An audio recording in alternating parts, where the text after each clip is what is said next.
저 장미 아파트에서 교회를 시작할 때부터 알아요. 그 교회도 갔고, 또 그때는 추자실 목사님이 살아계셨으니까, 그래, 나보고 또 특별히, 그때는 아주 지금도 젊지만은 또 젊었었으니까, 나는 뭐 나이가 어지간하고, 그러니까 교수님, 우리 아들 좀 잘 돌봐주세요. 그런 말씀을 하시던 게 어제 같은데, 벌써 이렇게 많은 세월이 흘렀습니다. 그래서 이 기도원을 시작하신 뒤에도 거의 처음부터 왔습니다, 여기에. 근데 이 김성광 목사님이 좀 다른 점이 있어요.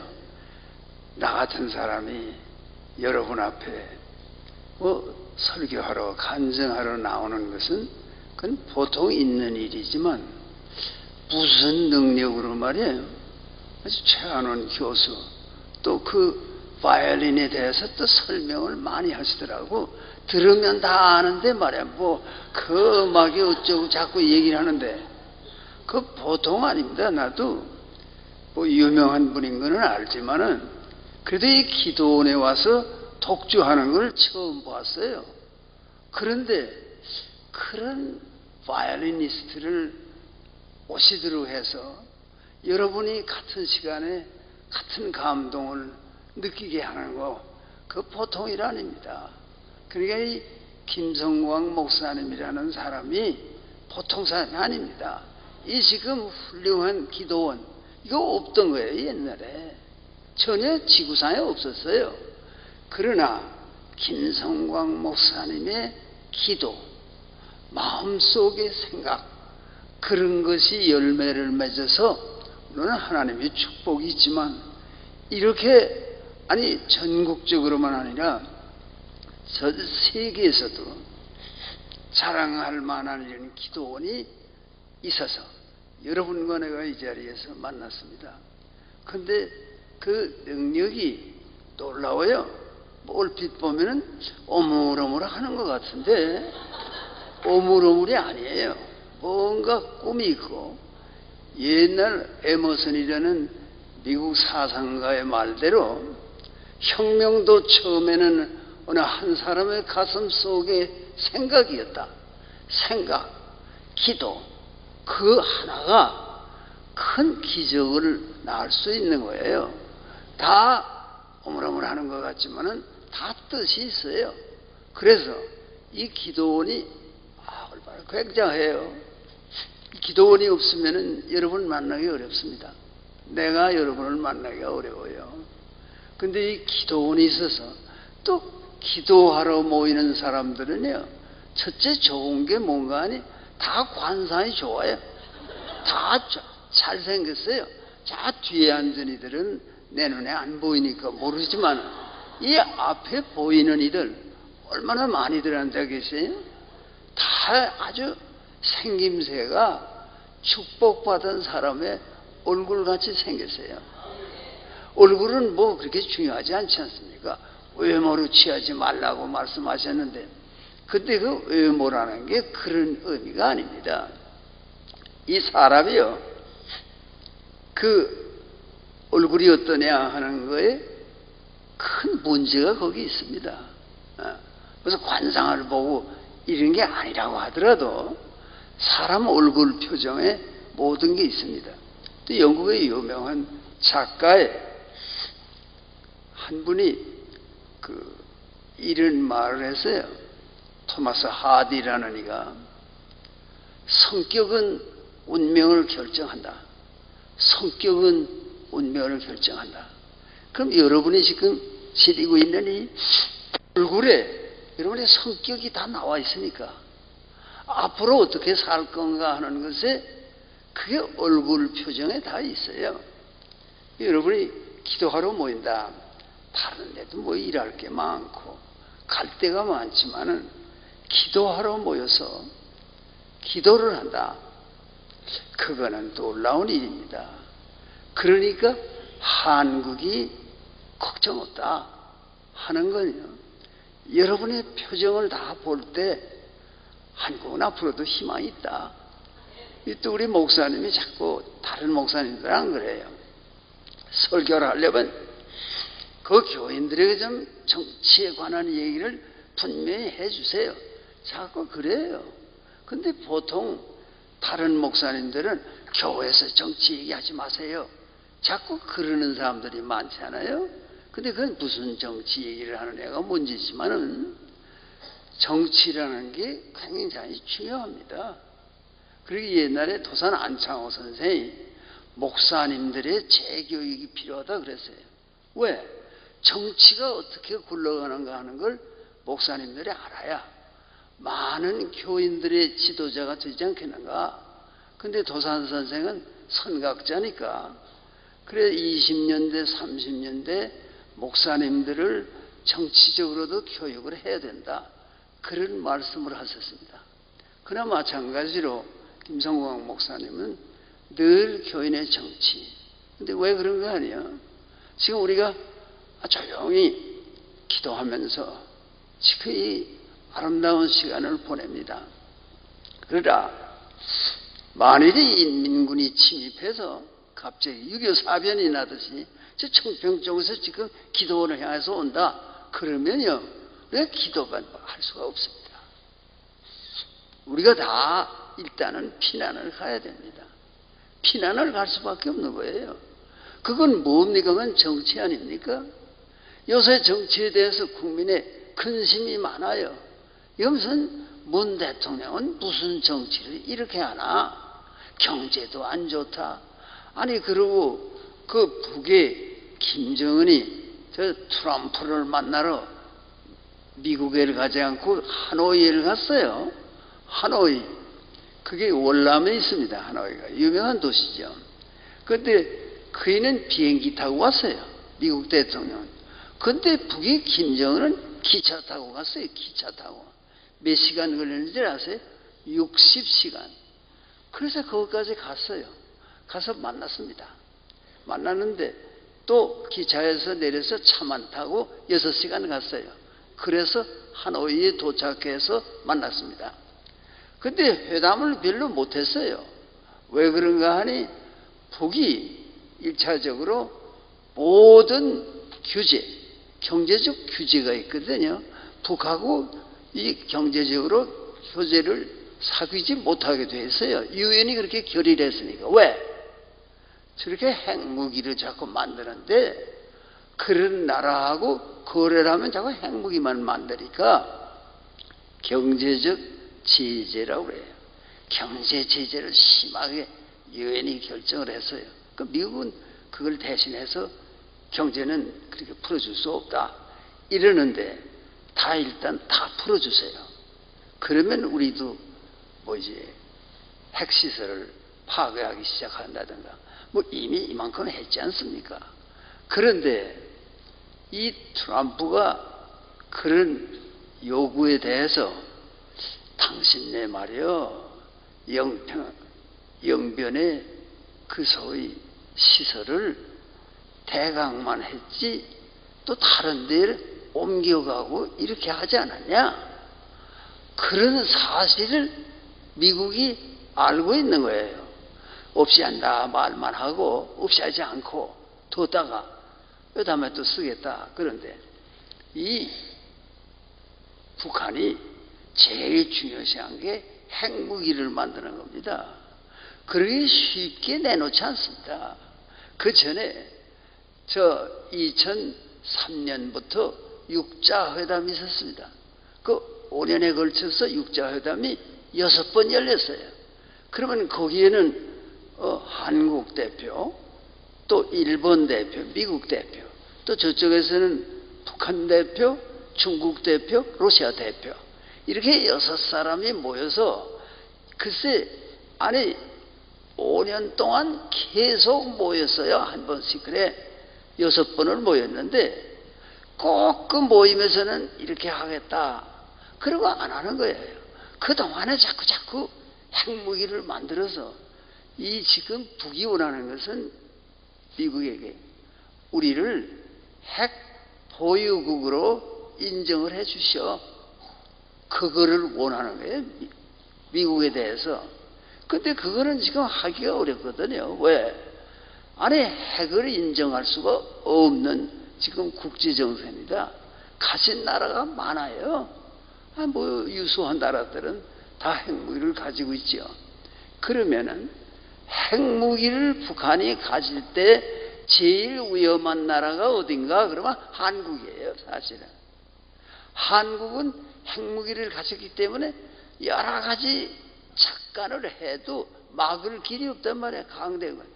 일본이 걱정이에요. 그 다음에 일본하고도 관계 보세요. 지금 이 장거리, 다시 말하면 대륙간 탄도미사일은 다 없애겠다.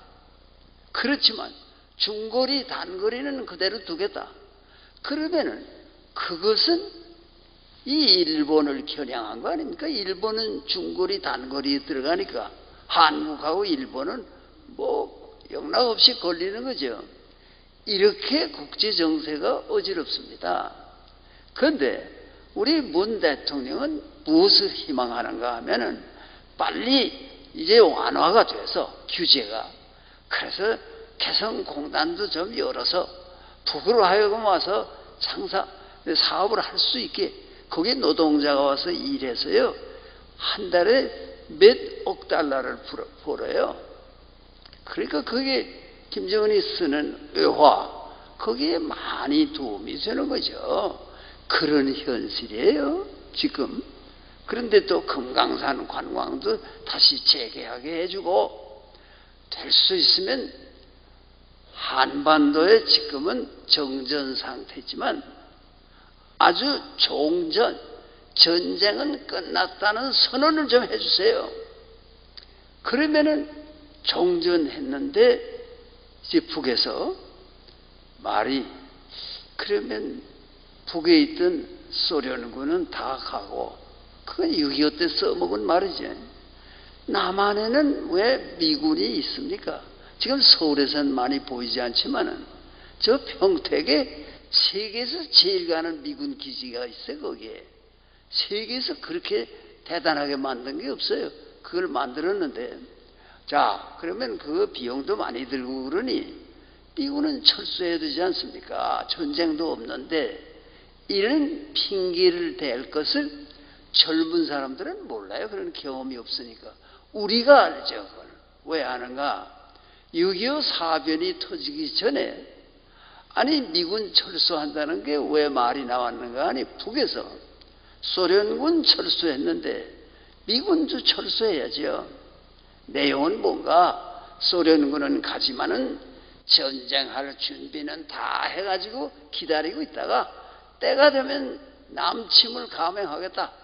그런 속셈을 가지고 뭐 미국 전투기도 주고 대포도 주고 탱크도 다 주고 전쟁 준비를 다 해놓고 소련군은 철수했습니다. 그러니까 우리를 향해서 남한에 왜 미군이 있습니까? 외군은 일본군 무장 해제하러 왔던 사람들인데 다 물러나야죠. 이러니까 미국 사람의 형식 논리가 그걸 이기지 못하는 거예요. 소련군도 철수했다. 그러면 뭐 우리는 몇 사람 놓고 철수해야겠구나. 그런 판단이 대한민국을 위기로 몰아넣은 겁니다. 미군이 그대로 있으면 절대로 전쟁 못해요. 그때 미군이 뽑아서 철수하겠다. 거기부터 이제 시작이 되는 거예요. 그러면 당장에 북에서 쳐내려오지 않아요. 소위 평화 공세, 그래서 천천히 합니다.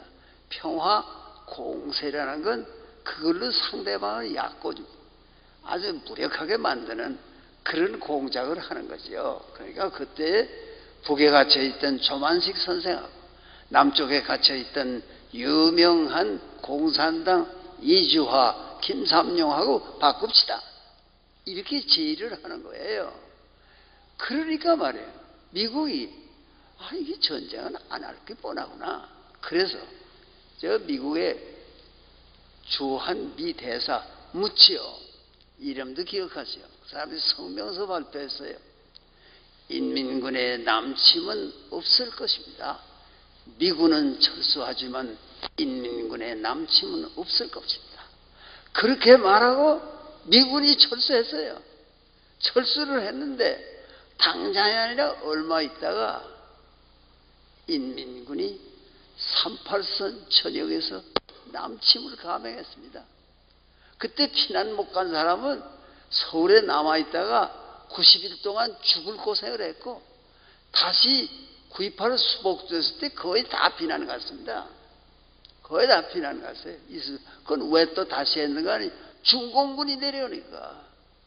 국제정세, 정치, 국내 정치도요, 우리가 그래서 문재인 대통령에게 부탁하는 것이 좀 경험 있는 사람들 말을 들으셔.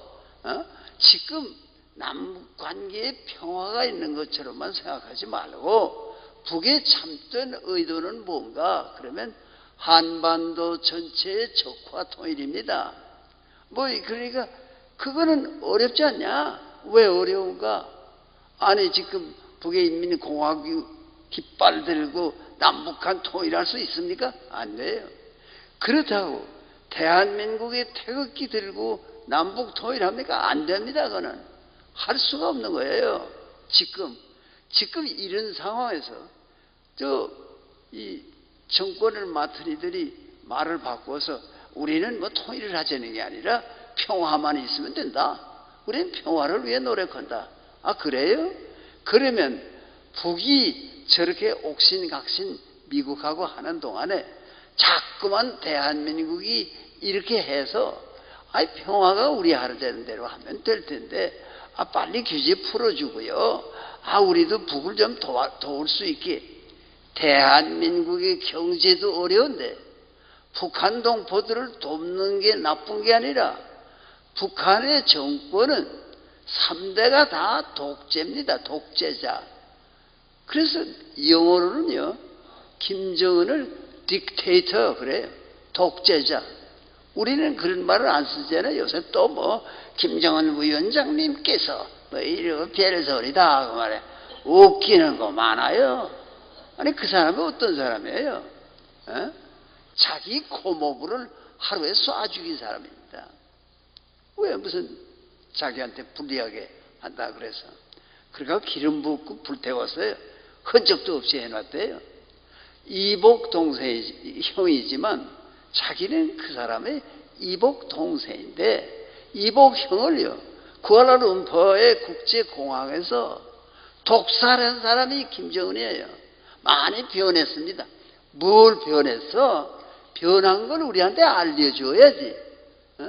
아니 우리가 6.25 사변에 우리는 더 큰 희생을 했지만 미군만 하더라도 5만 명 이상 죽었습니다. 전사했습니다. 군인이 젊은 군인들이 10만 명 이상이 부상당했습니다. 병신된 사람 많고요. 8천 명 이상이 행방불명됐습니다. 그것이 정치입니다. 그것이 정치입니다. 정치가 잘 돼야 되니까 우리의 기도 속에 이 나라의 정치를 바로잡았어요. 그런 기도도 있어야 됩니다. 그래서 목사님이 자꾸 나보고 이 얘기를 하라는 거예요. 오늘 하고자 하는 얘기는 왜 사냐고 묻거든.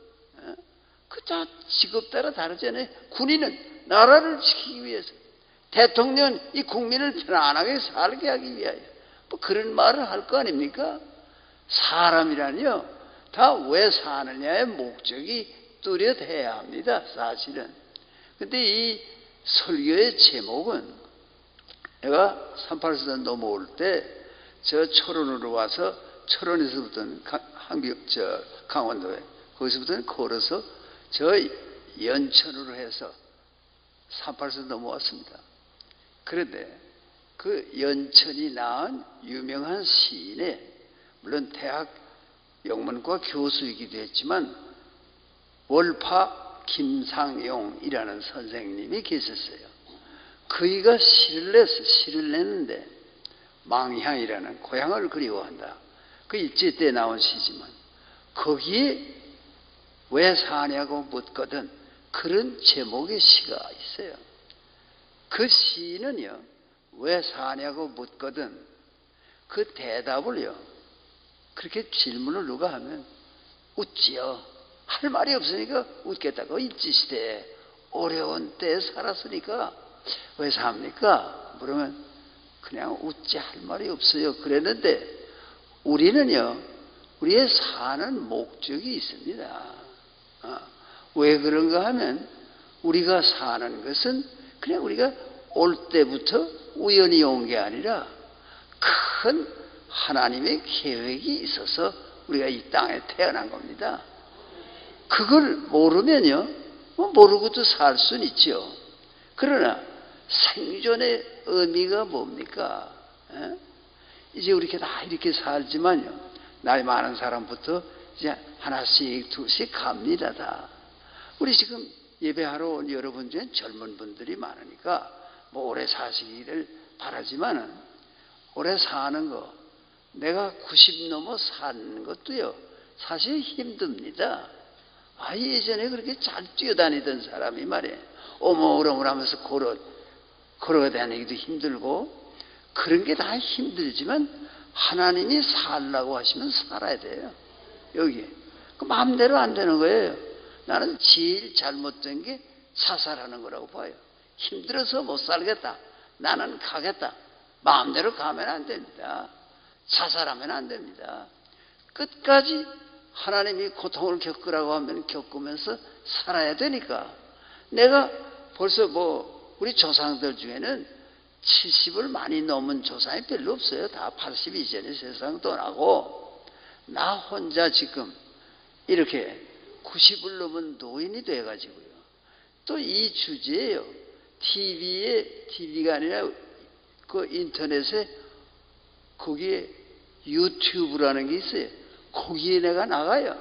내가 한 번 나가면은 일주일에 2번 나가는데 나가면요 30만 40만이 봐요. 그렇게 아주 그게 당장에는 인기가 굉장히 좋아요. 그건 왜 하는 거 아니 신문에도 글도 못 쓰게 하고, 언론이 통제돼 있어요. 그리고 TV에도 나오라는 소리도 안 하고, 나오라고 그럴 때는 심한 소리 하시면 안 됩니다. 그러면 우리가 허가 취소당합니다.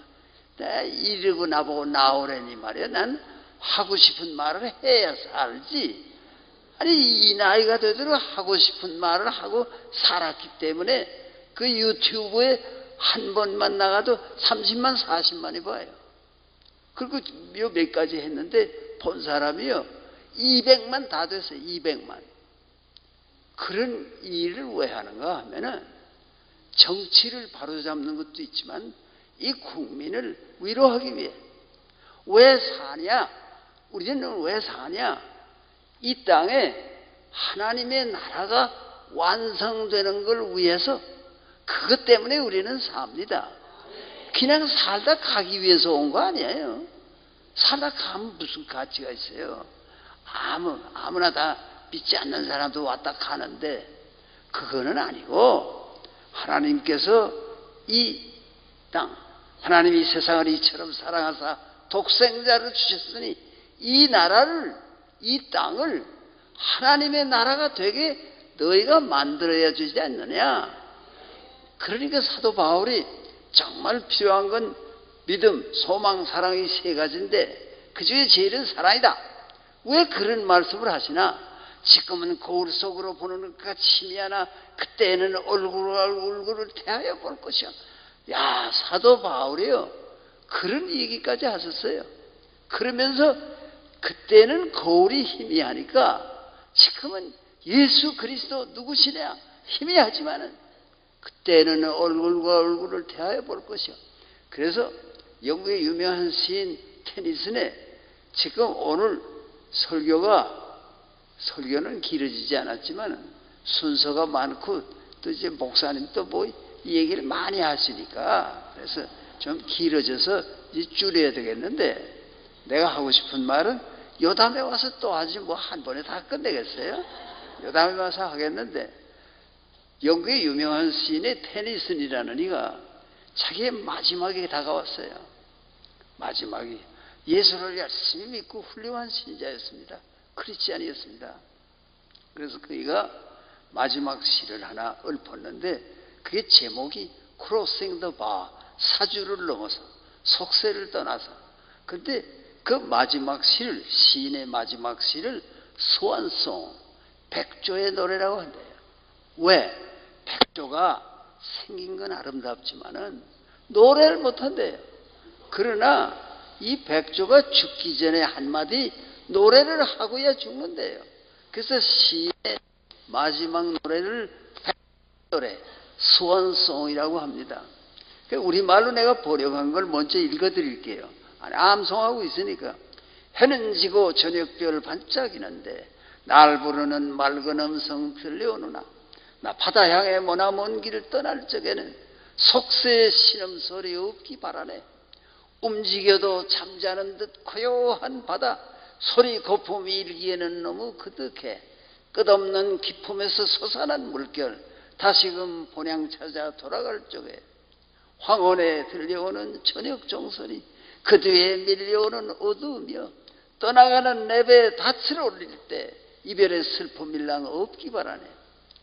시간과 공간의 한계를 넘어 파도는 나를 멀리 싣고 갈지나 나 주님 배우리 직접 배우리. 하늘나라 그 항구에 다다랐을 때 Sunset and evening star and one clear call for me. And may there be no mourning of the bar when I put out to sea. But such a tide as moving seems asleep, too full for sound and form.